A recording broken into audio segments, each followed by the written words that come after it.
یہ جتنے صوفیاء کرام تشریف لائے اللہ تعالیٰ نے ان کے ذریعے کام لیا، وہ یہی کرنے آتے ہیں کہ اخلاق باطنہ کی درست، کیونکہ حضور اقدس صلی اللہ علیہ وسلم کے تشریف آوری کا ایک بنیادی مقصد تھا تزکیہ، اعمال اخلاق کو پاکیزہ بنانا۔ تو یہ حضرات ان انبیاء کے وارث ہوتے ہیں، نبی کریم صلی اللہ علیہ وسلم کے وارث ہوتے ہیں، تو یہ انسان کے اخلاق میں سے ان گندگیوں کو نکال دیں۔ اور یہ اخلاق باطنہ جو ہے در حقیقت ان کی مثال بیماری کی، جیسے انسان کے جسم میں بیماری لگ جاتی ہے، بخار ہو گیا،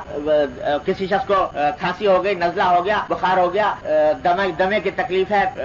شگر کی تکلیف ہے، وغیرہ وغیرہ ہزاروں بیماریاں ہیں۔ اسی طریقے سے یہ اخلاق باطنہ کے اندر جو فساد آتا ہے یہ بھی بیماری ہے، یہ روحانی بیماری، اور اس روحانی بیماری کا علاج کرتے ہیں صوفیاء کرام۔ جس طرح جسمانی بیماری کے لیے باقاعدہ ایک علم ہوتا ہے کہ آدمی طب کا علم حاصل کرے اور اس کے بعد کسی معالج کے ساتھ رہ کر کام کرے تو وہ اس کو ایک ملکہ پیدا ہو جاتا ہے، وہ پہچان لیتا ہے کہ یہ بیماری کیا ہے اور پھر اس کی دوا تجویز کرتا ہے۔ اسی طرح یہ باطنی جو بیماریاں، حسد کی بیماری لگ گئی ہے، ریا کی بیماری لگ گئی ہے، بغض کی بیماری لگ گئی ہے، یہ ساری کی ساری بیماریاں ان کی پہچان جسمانی ڈاکٹر کو نہیں ہوتی، اس کی پہچان ہوتی ہے اس اللہ کے بندے کو جس نے یہ روحانی علاج خود اپنا کرایا ہو کسی سے، اور اس روحانی علاج کرنے کا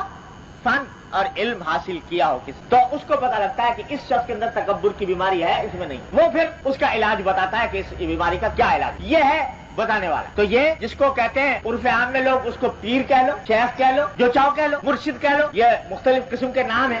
لیکن حقیقت اس کی یہ ہے کہ وہ روحانی علاج کرنے والا ہے۔ یہ روح کو لگی ہوئی بیماریاں جو ہیں ان کو دور کرتا ہے اور ان کا علاج تجویز کرتا ہے کہ یہ دوا استعمال کرو، یہ علاج کرو، اس سے یہ فائدہ ہو۔ یہ ہے اصل حقیقت پیری مریدی، اور روحانی علاج اصل میں یہ ہے۔ آج کل پتہ نہیں لوگوں نے روحانی علاج نام رکھ لیا یہ عملیات کا اور تعویذ گنڈوں کا، کہ بہت بورڈ لگے رہتے ہیں جگہ جگہ روحانی علاج کرنے والے، تو وہ روحانی علاج پتہ نہیں کس لیے نام رکھ لیا اس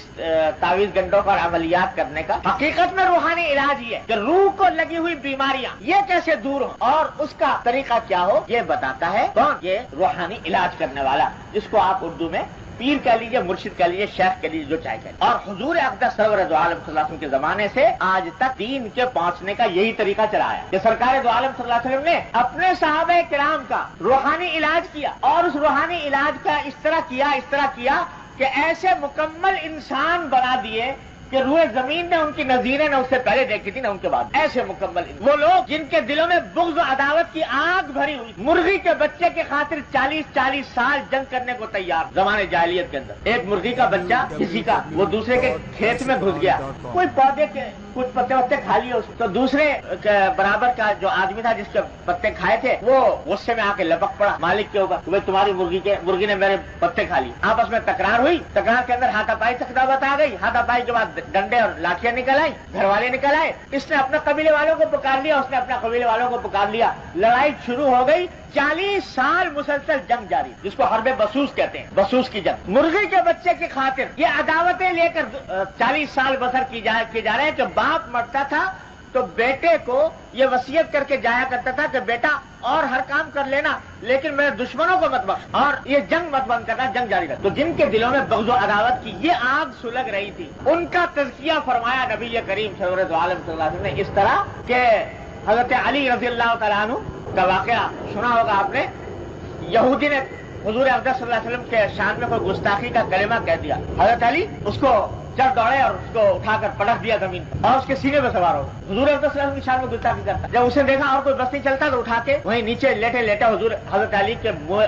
مبارک پر تھوک دیا۔ تو لوگوں نے دیکھا کہ جب اس نے حضور حضرت علی کے منہ پر تھوکا اسی کو چھوڑ کے الگ کھڑے ہو۔ لوگوں نے کہا کہ یہ کیا، اب تو اس کو اور سزا دینی چاہیے تھی اور مارنا چاہیے تھا، اس نے یہ گستاخانہ حرکت کی کہ آپ کے چہرے مبارک پر تھوک دیا۔ تو علی نے فرمایا کہ بھائی بات یہ ہے کہ اصل میں جو اس کے ساتھ اس کو مار رہا تھا، اس کو گرایا تھا، یہ میں نے اس لیے گرایا تھا کہ میرے سرکار نبی کریم صلی اللہ علیہ وسلم کی شان میں گستاخی اس لیے سزا دے رہا تھا۔ اب جب اس نے میرے منہ پہ تھوک دیا، اب اگر میں اس کو مارتا تو اپنی ذات کے لیے مارتا اور اپنی اس توہین کا بدلہ لینے کے لیے مارتا، اپنی ذات کے لیے میں کسی سے بدلہ لینا نہیں چاہتا، اس بات کو چھوڑ کر۔ یہ اسی قوم کے فرد ہے جو 40 سال تک بغض و عداوت کی بھٹی میں سلگ رہی تھی اور جس کے 40 سال تک بغض و عداوت کی آگ میں رہ کر ایک دوسرے کے خون کے پیاسے بنے ہوئے تھے، اسی قوم کے فرد تھے علی بن ابی طالب رضی اللہ تعالیٰ۔ ان کا ایسا تزکیہ فرمایا کہ دل میں ایک ترازو لگا دی کہ کس جگہ ماروں کس جگہ نہ ماروں، کہاں ہاتھ اٹھاؤں کہاں نہ اٹھاؤں، اپنا معاملہ آ جائے تو چھوڑ کر الگ ہو۔ یہ ہے تزکیہ، یہ ہے اخلاق، جو درست فرمائے نبی کریم صلی اللہ علیہ وسلم. ایک ایک صحابی اس کا پیکر، ایک ایک صحابی اس کا نمونہ. تو یہ اخلاق کی تربیت آپ نے صحابہ کرام کی فرمائی. صحابہ کرام نے تابعین کی، تابعین نے طبع تابعین، اور طبع تابعین نے سے لے کر آج تک یہ سلسلہ اسی طرح چلا آتا ہے